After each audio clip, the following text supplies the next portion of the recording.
Thank you so much. Welcome to our talks at ArtRio.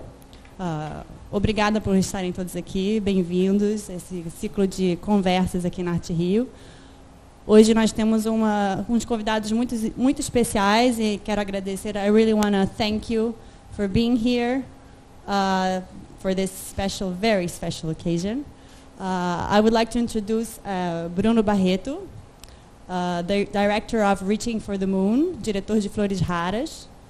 Alexander president of Calder Foundation and grandson of Calder. Thank you for being here. And Roberta Coutinho, curator of Calder in Brazil, curadora do Calder em Brasil. Thank you so much, Ali. Well, you're the moderator.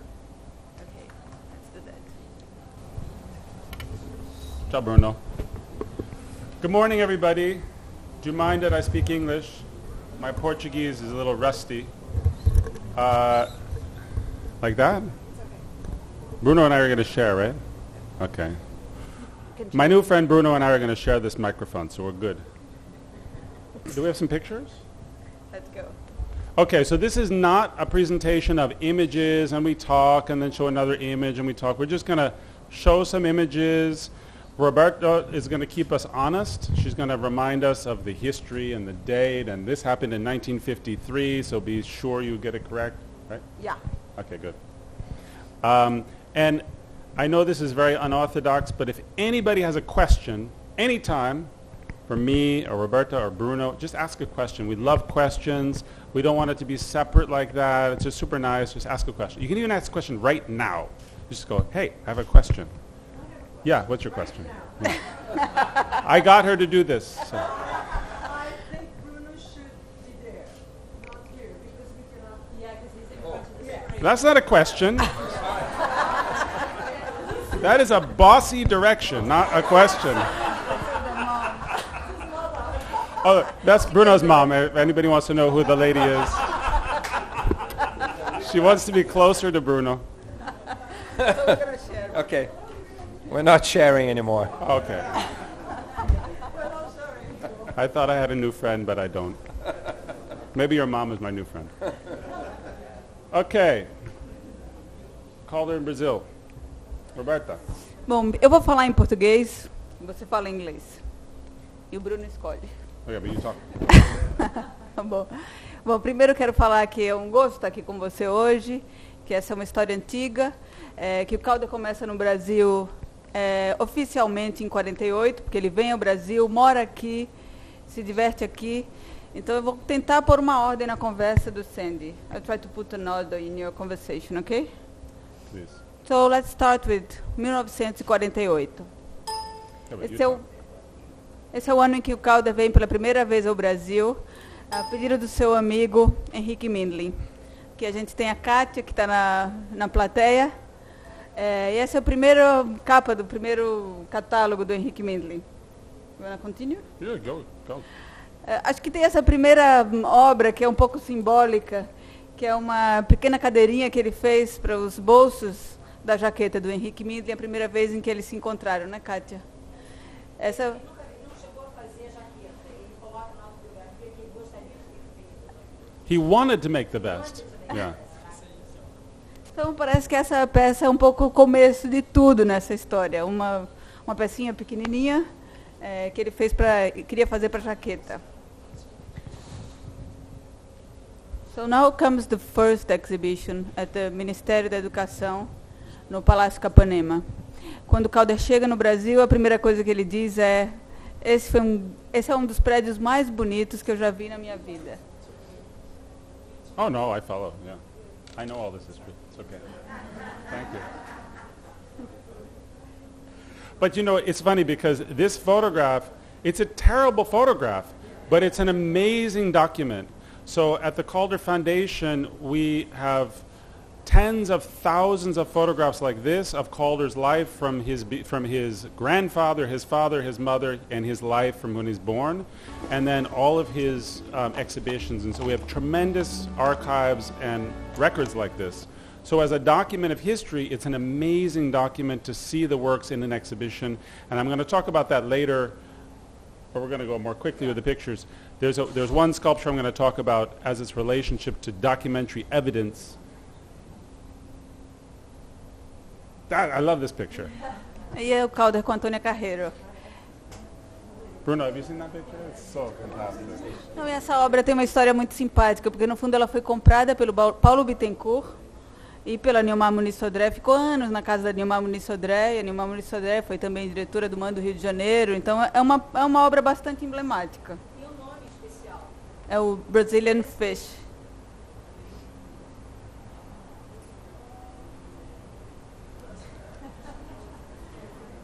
Essa outra obra que mostra uma turma bem interessante, quer dizer, Niemeyer, Portinari, o Henrique Mindlin e o Calder.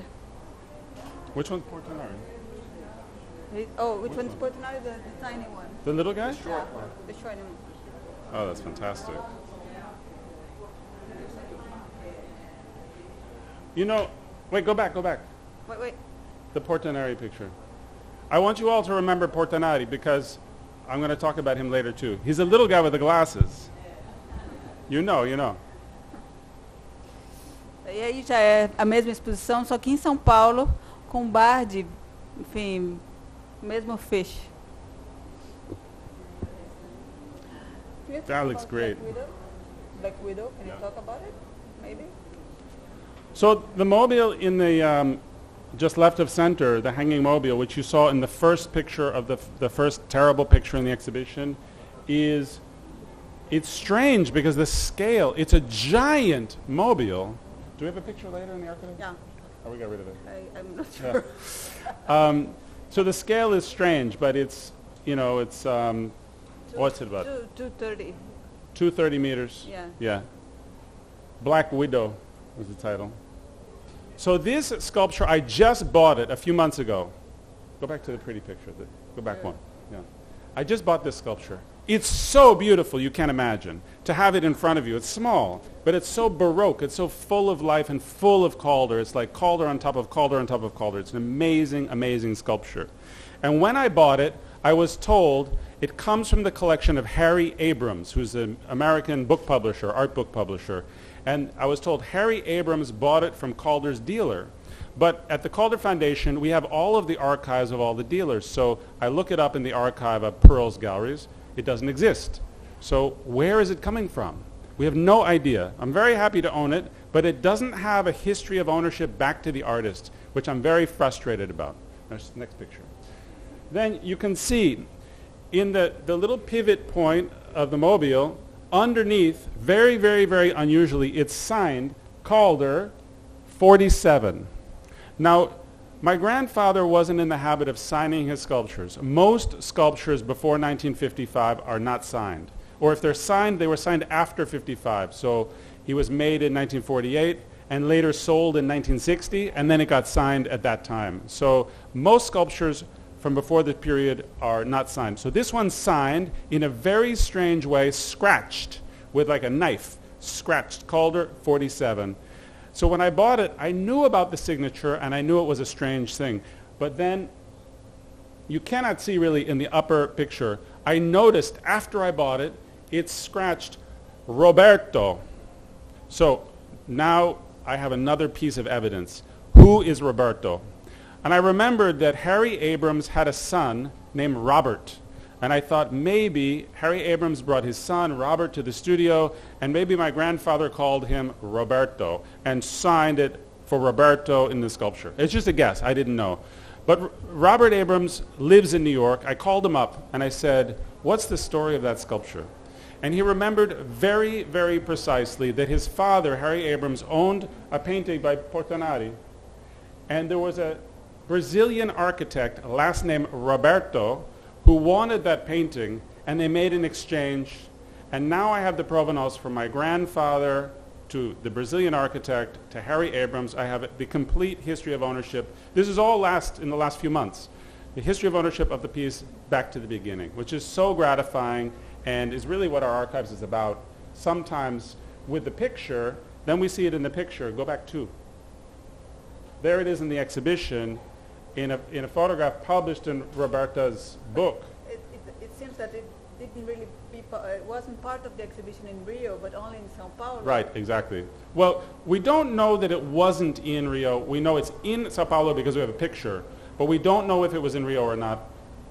We're not sure, but we know that he didn't make it in Brazil, although he made a lot of works in Brazil. It's not one of them because he specifically dated it 47, meaning it's one that he brought down from Connecticut to Brazil in 48 and then gave or sold to the architect.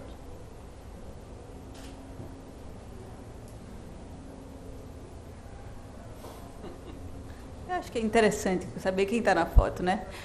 Primeiro a dona Helena Mindlin, à esquerda, que era na época casada com Henrique. A Dorothy Kidder, que era uma americana ligada ao consulado, à embaixada. A Polar Rezende, o Calder.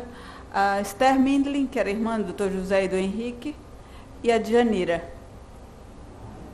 Faz graça saber quem está na foto, né? Essa outra foto também conta uma história bem interessante.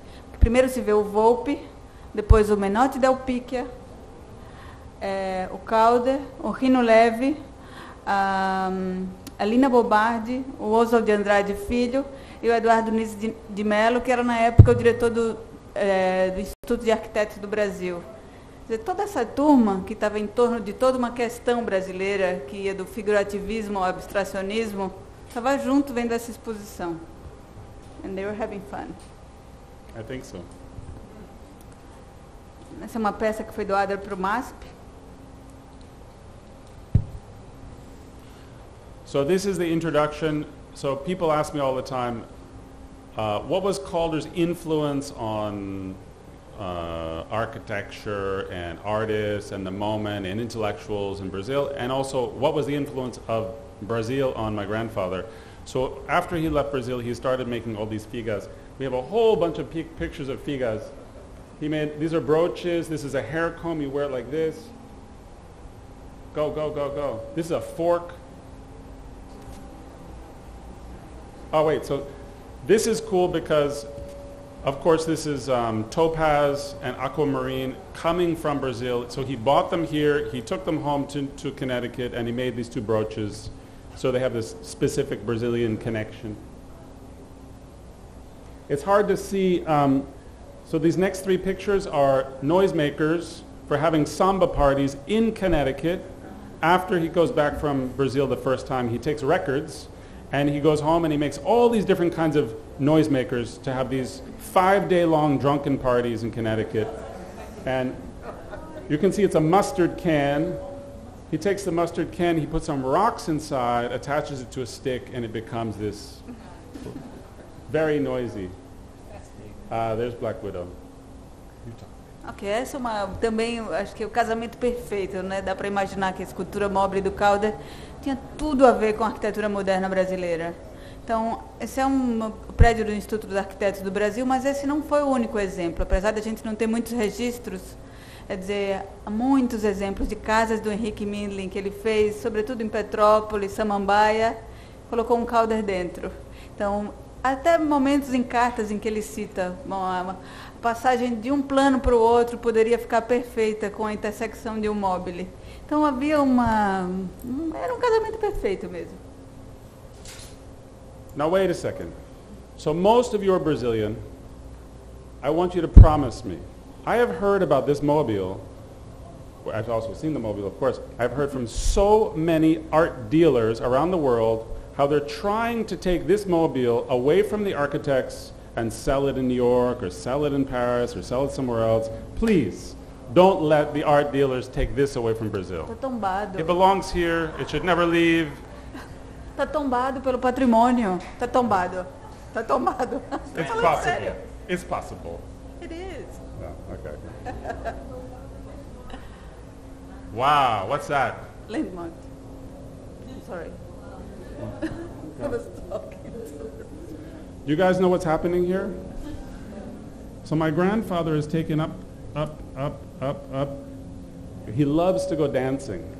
And who wants to dance? These beautiful black girls want to dance with my grandfather, and then they photograph him, they publish him. It's a scandal. If you can read Portuguese, you could tell me what this says. It's a scandal, right? 53. a Bienal de São Paulo. Esse é também um momento histórico da conversa do Calder com o Brasil, porque essa foi uma grande exposição do MoMA na Bienal de São Paulo.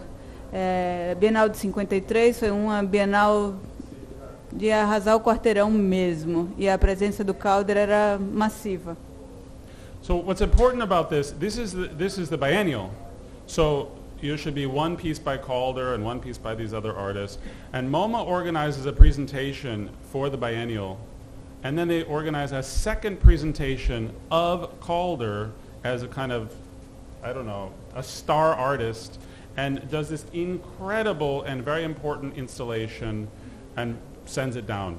So James Johnson Sweeney organizes it for MoMA and sends it down. There's a piece in Pace Gallery's booth, which is from this moment, called Aspen, 1948. You should all go look at it because it's made after his trip to Brazil. You'll see its direct connection. I hope you see a direct connection to Brazil. And then it comes later for this presentation. It's not in this particular picture, but it's in this presentation. And so it's come back again, and it's here for a visit. There you go. There it is.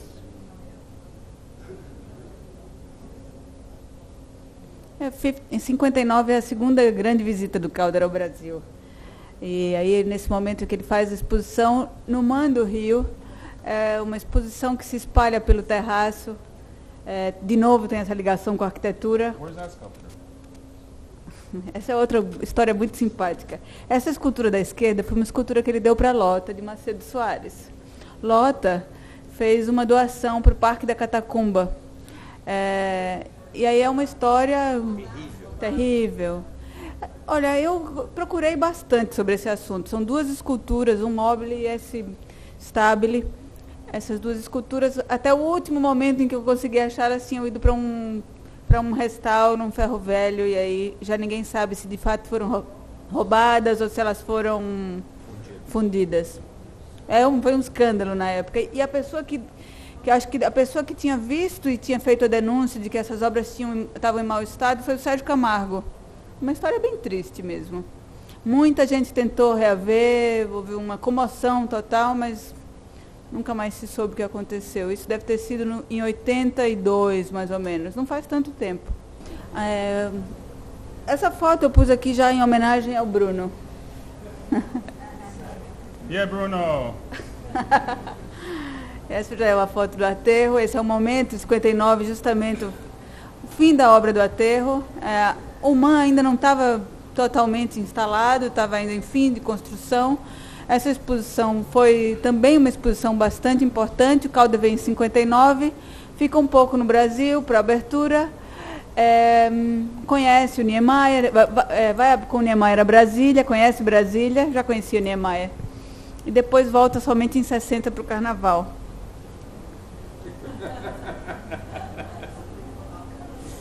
Bom, essa foto eu também coloquei para o Bruno. É uma história engraçada, porque quando eu conheci o When I Met Sandy, I had a piece of um pedaço do jornal que dizia o seguinte: o Calder esteve com a Bishop e com a Lota nesta tarde na lancha do Carlos Leão, indo para Paquetá, para a residência do senhor Sérgio Bernardes. Eu tinha esse pedaço de jornal e cheguei na fundação, ele tinha as fotos. E eu resolvi colocar essas imagens em homenagem ao Bruno também.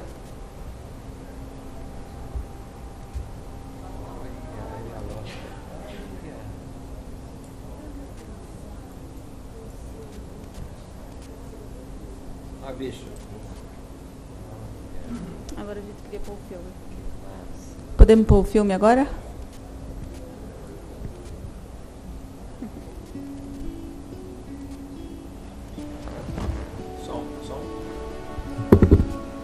Tem que aumentar o som.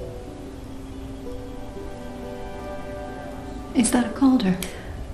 Well done. Yes, it is. Another one.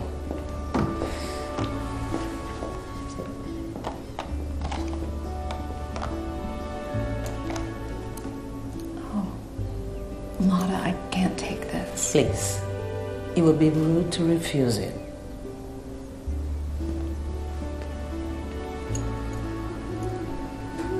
I love the Calder on you. should have kept it. Perhaps I will. I have always felt alien. Here in Brazil, I am an alien. I was orphaned young and have always felt homeless. So far away from America, I should feel more alien and more homeless than ever. But you treat me like a sister, and I have never felt more at home in all my life. Thank you.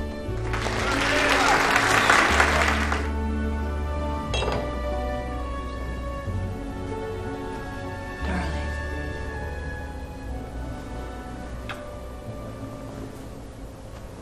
Can you believe Aldous Huxley loved my book? I loved your book too.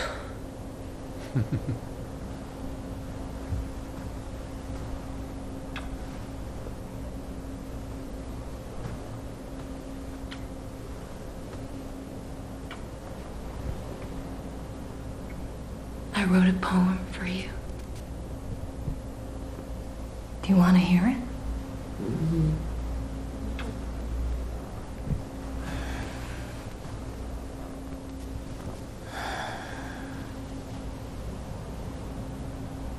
Close, close, all night the lovers keep. They turn together in their sleep.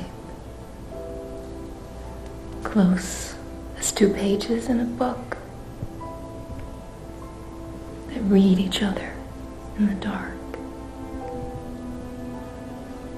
Each knows all the other knows, learned by heart from head to toes.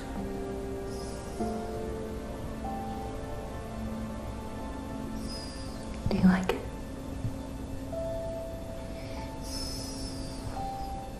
Lotta.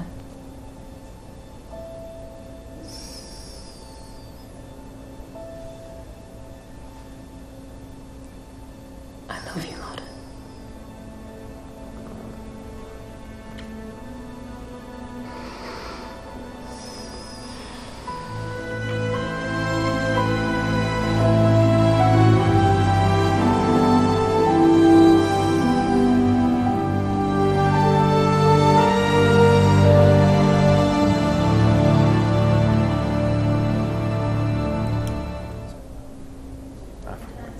That's the painting, right? And yeah. Essa é uma das poucas pinturas, aquarelas que a Bishop fez. Ela pintava também. E tá ali o mobile do Calder. Como vocês puderam ver, essa identificação com pessoas tão diferentes, né? Pessoas completamente opostas, não só culturalmente, mas de todas as maneiras, com personalidade. Aliás, foi isso que me atraiu. Eu quis contar essa história exatamente para falar como a forte, a winner, a doer, né, fazedora, que a Lotta vai ficando fraca porque ela não sabe lidar com as perdas, e como a Bishop, que é a indecisa, alcoólatra, loser, weak, né, vai ficando cada vez mais forte porque ela sabe lidar com as perdas. E o Calder é dos poucos pontos em comuns, né, que faz a ligação. Então tem é um elemento muito, como é que se diz, orgânico na dramaturgia, na narrativa do filme. Did you understand?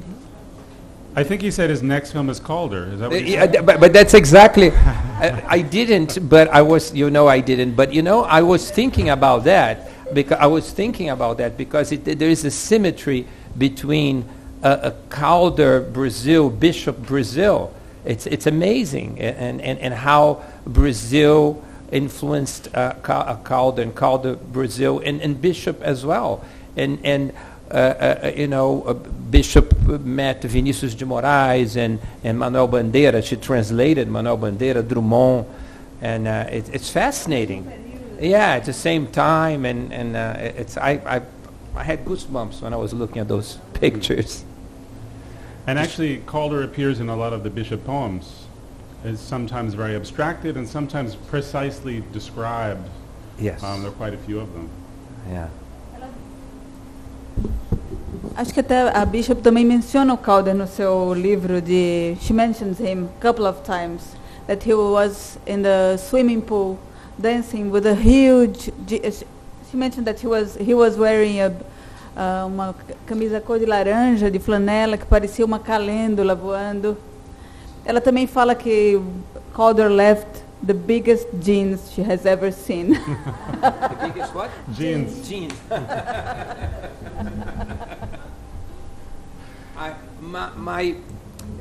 Eu não sei se eu falo em português, só para você entender. Posso falar em inglês? Não, a minha fascinação pelo Calder começou quando eu tinha 23 anos de idade e eu, nos anos 70, eu tenho 58, eu nunca tinha ouvido falar dele.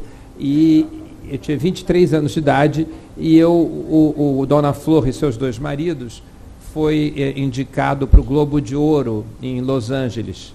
E eu tinha que ir para Los Angeles. E aí eu peguei um avião da Braniff, que era uma companhia aérea que fazia Rio, Lima, Los Angeles. E o avião era totalmente pop e tal, e eu fiquei fascinado. E foi aí que eu fiquei fascinado pelo Calder, foi através dos aviões da Braniff. E aí eu fui saber tudo sobre o Calder, fiquei um fã, até vi uma exposição linda dele há 3 anos, em 2008, 2009, em Roma. Teve uma grande exposição no museu, enfim. Mas aí eu fiquei fascinado por ele. E até fiz um filme, depois, recentemente, enfim, há uns anos atrás, que é um guilty pleasure, chamado View from the Top, com a Gwyneth Paltrow, e que se passava todo num avião, eram aeromoças e tudo, e eu usei a Braniff e todo a Braniff do período Calder como referência. That Braniff airplane was a very strange thing. Do any of you know about this airplane? Do you know an image of the airplane? So now, if you go to the airport, there are all these planes with all these painting, everything's so ornate. This is the year 1973. Calder is commissioned to paint the outside of a Braniff airplane for the first time. No one's ever painted an airplane before. It's a DC-8. It's a big airplane. It doesn't even have the name Braniff on the airplane. It says Calder on the airplane, and then his painting, like a gouache painting, with lots of implied movement in through the fuselage and the wings and everything. It's the strangest thing. It's like a UFO. It's to see that at that moment in 73 or whenever you took it, I don't know, 73, 74, something like that. 78. 78, okay.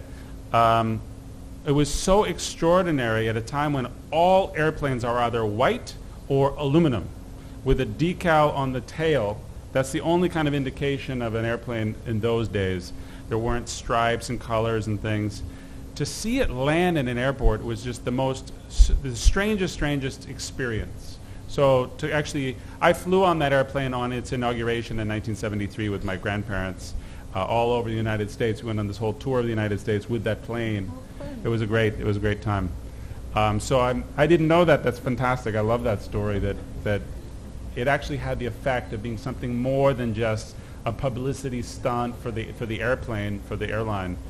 And shortly after your experience, then the airline went into bankruptcy, and then the plane was destroyed. Yeah. So it doesn't exist anymore. I mean, the plane exists, but there are some maquettes, right? yeah, it's very well documented. Yeah, it'll be in the movie. Don't worry.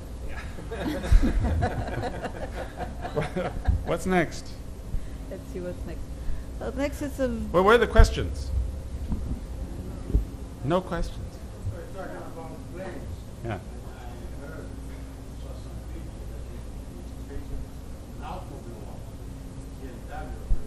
Yeah, that was a great embarrassment because my grandfather made that first plane. He made 3 planes for Braniff. He made the first one, which was the most beautiful one, just called Flying Colors. And then 2 years later, BMW came to my grandfather and said, "We want you to paint a car. We want you to paint a race car, this 3.0 CSI, this beautiful race car." And he said, "Okay, why not?" But then the people from Braniff that had been involved with the plane they found out about the car and they were very disappointed because they thought they would have the only, sort of kind of exclusivity, but an airplane is not a car. And my grandfather was a little embarrassed because it was sort of, but actually it's great because now BMW has this ongoing series of artists painting their cars. They have this whole series of art cars by all these great artists. So, and the BMW exists and the Braniff airplane doesn't exist. So I'm very happy that BMW asked him to do that. And you're absolutely right that today, the airlines are very much inspired to say, and here Go, if you look at the logo of Go, it's completely Calderish. I'm going to sue them.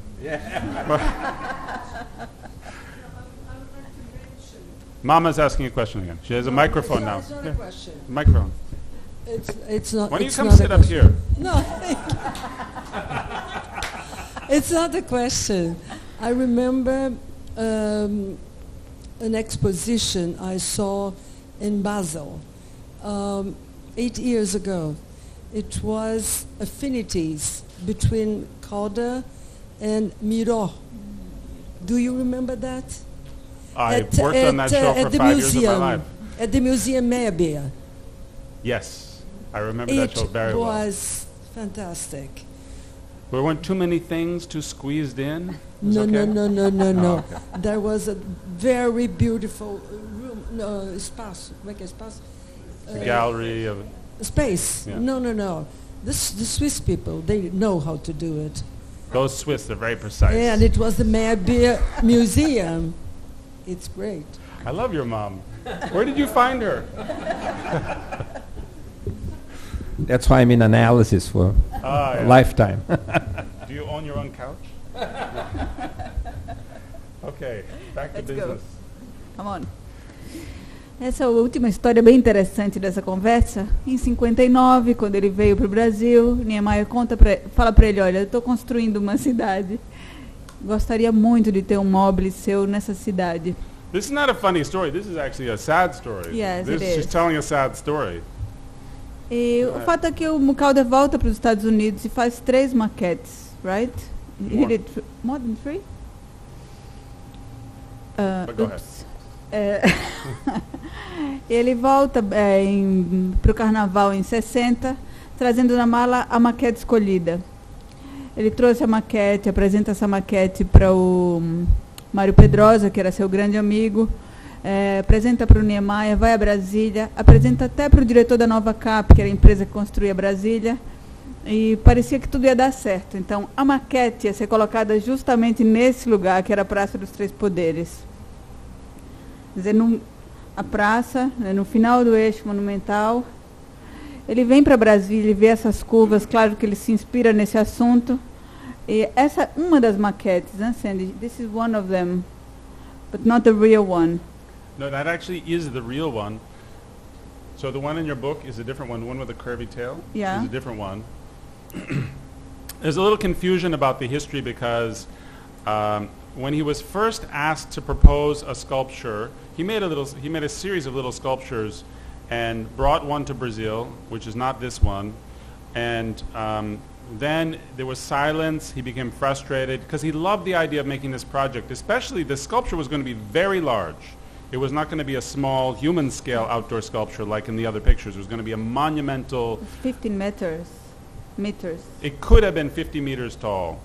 So he was excited about that, and he was excited about Brasilia, and he was excited about all of it, so that there was silence after, and after presenting a model, he was very disappointed. And every few years, because it went on for years, he would sort of pick up the story again and ask Pedrosa, ask someone, what's the story, what's happening? He'd be working on commissions all over the world, but always come back to this question of Brasilia. He could have just forgotten it and moved on, but throughout the rest of his life, he died in 1976, he remained wedded to this project and wanting to see this project happen. What's the next picture? Fundação Jonadá. So, this was probably the one. This is a sculpture made from that maquette we were just looking at. This is enlarged for outdoor sculpture. It's only a few meters tall. It's not a giant sculpture. It's more human scale. This was a sculpture he made for himself because he wanted this to be the model to make the giant sculpture from it. And he made it with his own money and for himself, again, to try and get the activity going and try and re-inspire. This sculpture is from about 1963. Try and get something happening. And to actually cast, not literally cast, but weld something and throw it up as a proposal, because everyone else was paying for him to make models and to make scale models and to make giant sculpture. And this he paid for himself because he was so excited about it. And then after he died, this belonged to my aunt, and my aunt then sold it to a museum, the Ginata Foundation in Switzerland, which is where it is today. It has a beautiful home in Switzerland, so we're happy it's there. Sorry. He never got an answer from anybody? Roberta's going to answer that question, maybe. Ele nunca recebeu de fato uma resposta, essa história ficou bem perdida. We know what happened. What happened is that Niemeyer decided, my place is perfect without the sculpture. And in fact, the sculpture is competition for the architecture. I don't think so. Oh, you tell me one. Good. I want to hear all the versions. Yeah. Não, eu acho que a versão que eu acho que é mais factível é que o governo brasileiro não queria uma escultura de um artista americano nos anos em Brasília, né? Não tem nenhuma escultura de nenhum artista estrangeiro. So a provincial view. Província mesmo. That's too bad. Mas eu acho que isso é um pouco... Imagine if today we had this sculpture 50 meters tall in Brasilia, we'd all be very happy about it. It would be wonderful. It would be wonderful. But as Bishop said, as Tom Jobim said, Brazil is not for beginners. Mas eu estava imaginando exatamente isso. E o pior é que talvez isso acontecesse até hoje ainda. Isso é que é o pior. Mas enfim. But I think you should move back to Rio, because when you were in Rio, I was talking to your wife about moving back to Rio. She I tried to work it in there somewhere. That's it? Now we have a 3-hour question and answer period. So anybody who wants to stay after and ask Bruno a question or Roberta a question, I'll be gone, so don't ask me any questions. But, oh, shit, it came open again. It was supposed to be closed. Yes, this is a necklace by my grandfather, which I wear often. I like it a lot. My grandfather's jewelry, so, you know, most people design jewelry. My grandfather made jewelry. He was a man who made everything.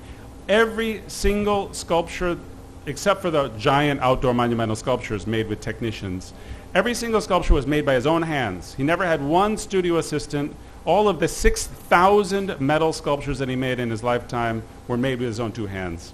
And his idea about the jewelry is the same as the sculpture. It has to be imbued with his energy from his hand. It can't be made by someone else. He can't make a drawing and have it executed. And Cartier and Tiffany's asked him, we want to make editions of your jewelry. He said, absolutely not. It cannot exist in a facsimile because then it would be dead. It would have no energy. It would be nothing. It would not exist. So he made 1,800 pieces of unique jewelry. And there are a couple here today. You might see a few people wearing them.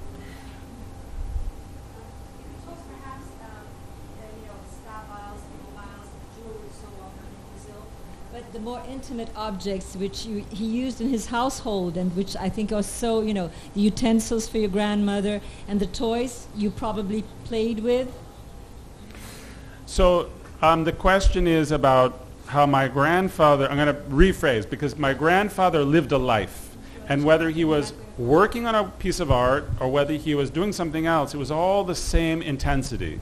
So my grandfather would observe, for instance, my grandmother, they'd go down to the farm in Connecticut, to the next farm, because they owned this little farm, which they bought in 1933, and the next farm was a dairy farm, and there were cows, and they get a pail of milk and bring it back to their house, and with fresh milk you have to boil it. So she'd boil it on the stove, and anyone who's ever boiled milk, you know it gets a skin on top of the milk. How do you get the skin off of the milk? We'll use a fork, and it makes a mess. So he went to the studio, and like a piece of jewelry, out of silver, he made a hoop with the most beautiful, skinny little spider web of silver wires. It's the most beautiful object. He made a skimmer, You put it in the milk and you lift off this skin. It only has one use, nothing else. And there are hundreds and hundreds and hundreds of things he made like that, either as a gift for a friend, a door latch, because the door was a very strange door in Paris. It opened the wrong direction, so he'd make a special latch which you could open from the bed. Release it, it could open, something like that.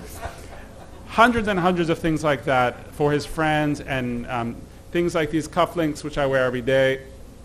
He would give these to his friends, and so the jewelry and all these intimate things were of equal value. The noisemakers are very, very effective. Those three we showed pictures of, bad pictures, but you have a sense that they're very loud. They actually are very, very, they hurt your ears, they're so loud. And you can imagine being outside, having this spectacular mess of a party, and making these noise and keeping a beat and keeping a rhythm for hours and hours and hours, like you all know. Bringing that back to Connecticut and New York was, part of his life. He was recycling much before anyone discussed this idea. All those, metal cans and doing these wonderful sculptures for the children of the family, and I think it's so interesting. I recently had a proposal to do an exhibition about green art. So Calder would be the historic artist because there was so much regeneration of material, finding a new use, or taking it in its complete form and finding a new use, or recycling the material, making mobiles out of sheet metal during the war, and all those kinds of things, and how that relates to contemporary practice. There's so many artists who make art with not buying one single thing. Everything they use is recycled and found as a commitment both to the earth and green concepts, but also there's so much beauty in what we cast off every day. And you saw on the fish these little pieces of the broken glass. So seeing broken glass as something more than just trash was absolutely part of that sensibility. I don't want to hold you all here when there's so many. Oh, a question in the back. Gentleman from New York. So which are the sculptures in Brazil that we art dealers can take away? Could you? So here's the question: what was it about Brazil that just made him keep coming back? That made it so important? He went everywhere, but Brazil had this special place. What was it? So that guy's from New York. You already all know the answer to this question, but being from New York, my friend Mark there asked the question. It's a really good question because it's not such an obvious thing if you're not Brazilian. So my grandfather arrives in 1948. He gets off the plane and he feels at home. He feels at home because his whole life is a fluctuation and a flow of energy. All the works of art he makes are about energy. That is the subject. I don't mean in a sort of abstract way. I mean in a very specific way. Energy and energetic forces are the subject of his sculpture. It's not a colored form and space moving in the fourth dimension of time. That doesn't get you anywhere. You have to understand about the non-scientifically measurable energetic forces which we feel and which we witness but can't measure. The existence of that, if you go through the fair, you're going to see some Calder works, and you can bring yourself to it, open yourself, be present with the work, and maybe you'll get to Calder's intention. So in answer to Mark's question, feeling that flow of energy and feeling a society which he felt was very open and very different than his society, the mix of culture, the mix of skin color, you saw him dancing. I mean, he didn't care. He just wanted to experience all of that, wanted to share this kind of human wisdom, I'll call it, that he felt when he was here. And he took that away with him, and he used that, and he recycled that energy and brought that, and he also had his own influence here. Tem uma carta da Luísa para Mercedes Metter, em que ela fala que vinha para o Brasil meio a contragosto, porque ela estava um pouco preocupada de encontrar aqui umas mulheres finas tomando chá. E que ela tinha medo de vir para o Brasil e que de fato ela veio e que aquilo tudo era completamente diferente e que ela estava encantada. Essa carta é bem bonita. I don't know if you remember that. I'm sorry.